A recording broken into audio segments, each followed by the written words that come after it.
সম্মানিত ভিউয়ার্স, শুভ সকালবেলা।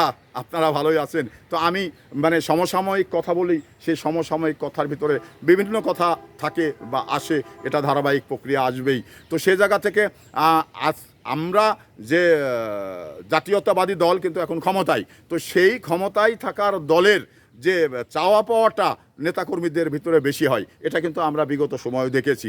তো এখানে যেমন বিগত সময় স্থানীয় সরকার নির্বাচনগুলো আওয়ামী লীগ এমন বিনিয়োগ করেছিল, যা একটা করে চেয়ারম্যান প্রার্থীকে 27 লক্ষ 28 লক্ষ টাকা দিয়ে বিক্রি করেছিল, নৌকা প্রতীক হাতে ধরিয়ে দিয়েছিল।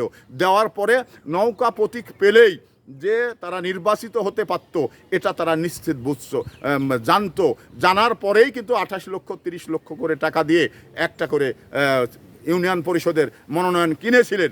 তো এখানে বিএনপি সেটা বাদ দিয়েছে। বিএনপি ক্ষমতায় আসার পরে স্থানীয় সরকার নির্বাচনে কোনো দলীয় প্রতীক থাকবে না, এটা কিন্তু পরিষ্কারভাবে সিদ্ধান্ত নিয়েছেন। তো তাহলে কি করবেন? এবার স্বতন্ত্র প্রতীকে নির্বাচন হবে। তো দল থেকে চেষ্টা থাকবে, দল থেকে সমর্থন থাকবে একটা প্রার্থীর পরে। আর যারা স্বতন্ত্র করবেন তারা বসে যেতে হবে। কেন বসে যেতে হবে?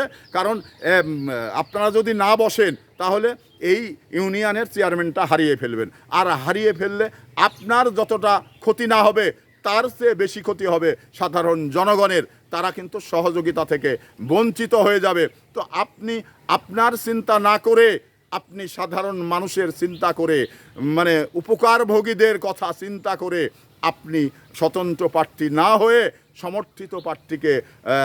সমর্থিত প্রার্থীর কাজ করুন।